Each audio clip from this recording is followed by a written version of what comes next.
আমি সন্ধান পাইছি এই পরিবারটা নাকি আজকে 2-3 দিন না খেয়ে আছে। আসলে এখানে বন্যার পানিতে এই ঘরবাড়ি সব ডুবা ছিল, এখন মোটামুটি পানি একটু কমছে। আর আমি সন্ধান পাওয়ার সাথে সাথে এই বাড়িতে চলে আসছি। আপনারা কেউ ঘরে আছেন?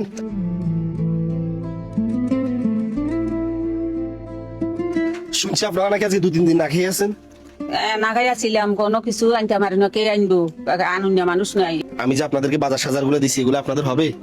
এগুন হয়তো খুশি হয়েছি, আজ কবালা পানি খেয়ে রয়েছি, বন্যার পানি খেয়ে রয়েছি। এখানে পানি ছিল? এখানে পানি কিনে হাড়ু আছিল, খানা পিনা নাই।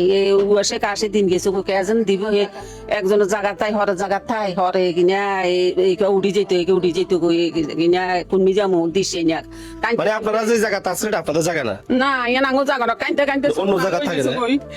কত কান্দা কানছি যে গেল বাতা আনি যে কষ্ট করছি, দুনিয়ার কষ্ট ব্যাংকিং করছি। আজ আপনারা কি খাইছেন, খুশি হয়েছি আজকে কন্যা উঠছে। আজ আবার দুগা কাম হয়ে কদিন বাতানি খাইতে পারিনি।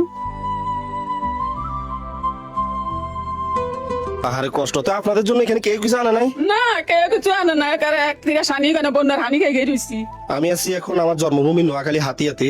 আর ওনারা এমন একটা জায়গায় থাকে, এখানে ওনাদেরকে যে কেউ খবর নিব এরকম কেউ নাই। আপনাদের কর্ম করার মতো কেউ নাই? কেউ নাই, কিছু নাই। কিনা এমনি সাগরবাসী অনকা দে আই নাই বুঝি আজ এত বছর এনে কষ্ট করি, কষ্ট করতে করতে করতে করতে অনকা হানি উড়ি আরো আরো কষ্ট।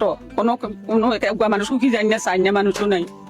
পরিবারে আপনাদের পুরুষ মানুষ নাই কেউ? কে নাই নাই, পুরুষও নাই, গহলাইনও নাই, কে নাই। একারে একার নিয়ে আসছো মানে একার অসয়। তো চলেন কিভাবে আপনারা? কিবা ব্যাগে দিলে চাগিয়া করে ওই রিলিফ টিলিফ চাগিয়া দিলে তে এগুন খাই। আর কে যদি কোনো মিটেন দেয় তে এগুন খাই, কোনো শুধু কষ্ট করি খাই এরি।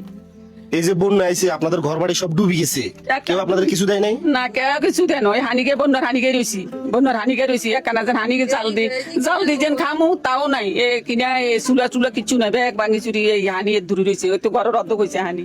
সবাই ওনাদের জন্য দোয়া করবেন। আর আমাদের নোয়াখালী হাতিয়া বন্যার পানিতে অনেক ঘরবাড়ি তলিয়ে গেছে। যে ঘরবাড়িগুলা বন্যার পানিতে তলিয়ে গেছে, যারা না খেয়ে আছে, আমি সেই বাড়িগুলার সন্ধান নিয়ে ইনশাআল্লাহ দিলে সেখানে যাচ্ছি। সবাই দোয়া করবেন। আর এই ভিডিওগুলো যদি আপনারা শেয়ার না করেন তাহলে আমি এই কাজগুলো করতে পারবো না।